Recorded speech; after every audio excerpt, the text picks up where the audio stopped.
ओम ब्रह्म बृहस्पतिये नमः। देव गुरु बृहस्पति को बुद्धि और शिक्षा का कारक माना जाता है। गुरुवार को बृहस्पति देव की पूजा करने से धन, विद्या, मान सम्मान, प्रतिष्ठा और कई अन्य मनोवांछित फल की प्राप्ति होती है। धार्मिक ग्रंथों के अनुसार गुरुवार को भगवान बृहस्पति की पूजा का विधान है। गुरुवार के दिन व्रत रखने और कथा सुनने से घर परिवार में सुख समृद्धि बनी रहती है। गुरुवार की व्रत कथा प्राचीन समय की बात है। भारतवर्ष में एक राजा राज्य करता था। वह बड़ा ही प्रतापी और दानी था। वह नित्य गरीबों और ब्राह्मणों की सेवा सहायता करता था। वह प्रतिदिन मंदिर में भगवान के दर्शन करने जाता था, लेकिन यह बात उसकी रानी को बिल्कुल भी अच्छी नहीं लगती थी। वह न ही पूजन करती थी और न ही दान करने में उसका मन लगता था। एक दिन राजा शिकार खेलने के लिए वन को गए हुए थे, तो रानी और दासी महल में अकेली थी। उसी समय बृहस्पति देव साधु वेश में राजा के महल में भिक्षा मांगने के लिए आए और भिक्षा मांगी तो रानी ने भिक्षा देने से मना कर दिया। रानी ने कहा कि हे साधु महाराज, मैं तो दान पुण्य से तंग आ गई हूँ। इस कार्य के लिए मेरे पति देव ही बहुत हैं। आप ऐसी कृपा करें कि सारा धन नष्ट हो जाए तथा मैं आराम से रह सकूं। साधु ने कहा, देवी तुम तो बड़ी अजीब हो। धन और संतान से कौन दुखी होता है? इसकी तो सभी कामना करते हैं। पापी भी पुत्र और धन की इच्छा करते हैं। अगर तुम्हारे पास अधिक धन है तो भूखे मनुष्यों को भोजन कराओ, प्याऊ लगवाओ, ब्राह्मणों को दान दो, कुआं, तालाब, बावड़ी, बाग बगीचे आदि का निर्माण कराओ, मंदिर, पाठशाला, धर्मशाला बनवाकर दान दो, निर्धनों की कुंवारी कन्याओं का विवाह कराओ, साथ ही यज्ञ आदि कर्म करो और अपने धन को शुभ कार्यों में खर्च करो। ऐसा करने से तुम्हारा नाम परलोक में सार्थक होगा एवं स्वर्ग की प्राप्ति होगी। लेकिन रानी पर साधु महाराज के उपदेश का कोई भी प्रभाव न पड़ा। वह बोली, महाराज मुझे ऐसे धन की आवश्यकता नहीं जिसको मैं अन्य लोगों को दान दूं, जिसको रखने और संभालने में ही मेरा सारा समय नष्ट हो जाए। अब आप ऐसी कृपा करें कि सारा धन नष्ट हो जाए तथा मैं आराम से रह सकूं। साधु ने उत्तर दिया कि यदि तुम्हारी ऐसी इच्छा है तो जैसा मैं तुम्हें बताता हूँ तुम वैसा ही करना। बृहस्पतिवार को घर को गोबर से लीपना और अपने केसों को पीली मिट्टी से धोना। राजा से कहना कि वह बृहस्पतिवार को हजामत बनवाए। भोजन में मांस मदिरा खाना और कपड़ा धोबी के यहाँ धुलने डालना। ऐसा करने से 7 बृहस्पतिवार में ही आपका सारा धन नष्ट हो जाएगा। इतना कहकर बृहस्पति देव रूपी साधु महाराज वहां से अंतर्ध्यान हो गए। इसके बाद रानी ने वही किया जो साधु ने बताया था। 3 बृहस्पतिवार ही बीते थे कि उसकी समस्त धन संपत्ति नष्ट हो गई और भोजन के लिए राजा रानी तरसने लगे। तब एक दिन राजा ने रानी से कहा कि तुम यहीं पर रहो, मैं दूसरे देश में काम करने के लिए जाता हूँ, क्योंकि यहाँ पर सभी लोग मुझे जानते हैं, इसलिए मैं यहाँ पर कोई छोटा कार्य नहीं कर सकता। ऐसा कहकर राजा प्रदेश चला गया। वहाँ वह जंगल को जाता और लकड़ी काट कर लाता और शहर में बेचता। इस तरह वह अपना जीवन व्यतीत करने लगा। इधर राजा के बिना रानी और दासी दुखी रहने लगी। किसी दिन भोजन मिलता और किसी दिन जल पीकर ही रह जाती। एक समय जब रानी और दासी को 7 दिन तक बिना भोजन के रहना पड़ा तो रानी ने अपनी दासी से कहा, हे दासी, पास ही के नगर में मेरी बहन रहती है। वह बड़ी ही धनवान है। तू उसके पास जा और थोड़ा बहुत अनाज लेकर आ जा, ताकि थोड़ी बहुत गुजर बसर हो जाए। दासी रानी की बहन के पास गई। उस दिन बृहस्पतिवार था।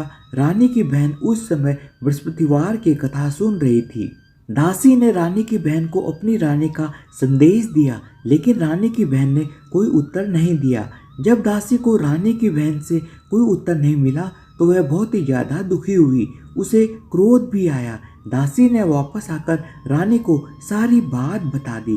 सुनकर रानी ने कहा कि दासी, इसमें उसका कोई भी दोष नहीं है। जब बुरे दिन आते हैं तो कोई भी सहारा नहीं रहता।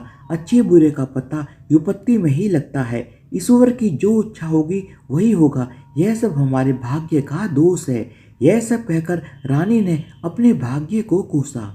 उधर रानी की बहन ने सोचा कि मेरी बहन की दासी आई थी, लेकिन मैं उससे नहीं बोली, इससे वह बहुत दुखी हुई होगी। कथा सुनकर और पूजन समाप्त करके वह अपनी बहन के घर आई और कहने लगी, हे बहन, मैं बृहस्पतिवार का व्रत कर रही थी, तुम्हारी दासी मेरे पास आई थी, लेकिन जब तक कथा होती है तब तक ना तो उठते हैं और ना ही बोलते हैं, इसलिए मैं नहीं बोली। बताओ दासी क्यों आई थी मेरे पास?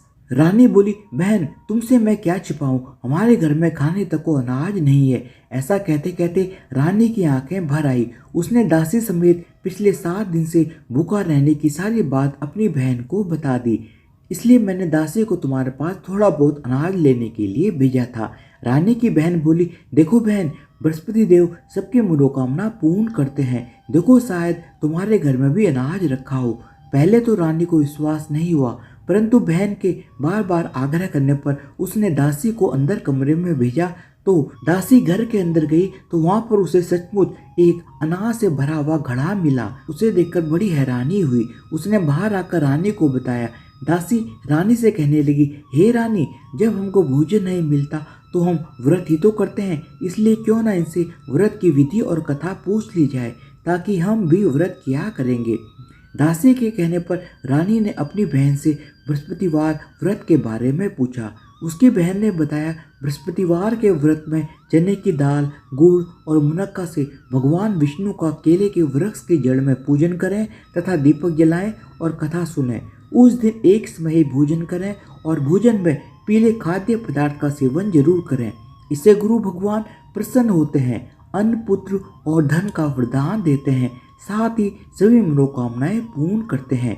व्रत और पूजन की विधि बताकर रानी की बहन अपने घर लौट आई। रानी और दासी दोनों ने निश्चय किया कि बृहस्पति देव भगवान का पूजन जरूर करेंगे। 7 दिन के बाद जब बृहस्पतिवार आया तो उन्होंने व्रत रखा। गुड़साल में जाकर दाल, चना और गुड़ लेकर आई तथा उसकी दाल से केले की जड़ तथा विष्णु भगवान का पूजन किया। अब पीला भोजन कहाँ से लाएं? दोनों बहुत ही ज्यादा दुखी हुई, परंतु उन्होंने व्रत रखा हुआ था, इसलिए बृहस्पति देव उनसे अत्यंत प्रसन्न थे। वह एक साधारण व्यक्ति के रूप में 2 थालों में पीला भोजन लेकर आए और दासी को देकर बोले, हे दासी, यह भोजन तुम्हारे और तुम्हारी रानी के लिए है, इसे तुम दोनों ग्रहण करना।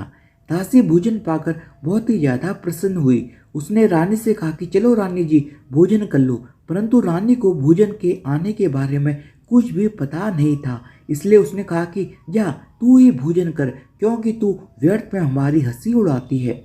तब दासी ने कहा, एक व्यक्ति भोजन देकर गया है। तब रानी ने कहा कि वह व्यक्ति तेरे लिए ही भोजन देकर गया होगा, तू ही भोजन कर। तब दासी ने कहा कि वह व्यक्ति हम दोनों के लिए 2 थालों में सुंदर पीला भोजन देकर गया है, इसलिए मैं और आप दोनों साथ साथ भोजन ग्रहण करेंगे। यह सुनकर रानी बहुत ही ज्यादा प्रसन्न हुई और दोनों ने गुरु भगवान को नमस्कार कर भोजन ग्रहण किया। उसके बाद से वे प्रत्येक बृहस्पतिवार को गुरु भगवान का व्रत और पूजन करने लगी। बृहस्पति भगवान की कृपा से उनके पास फिर से धन संपत्ति आ गई, लेकिन रानी फिर पहले की तरह ही आलस्य करने लगी।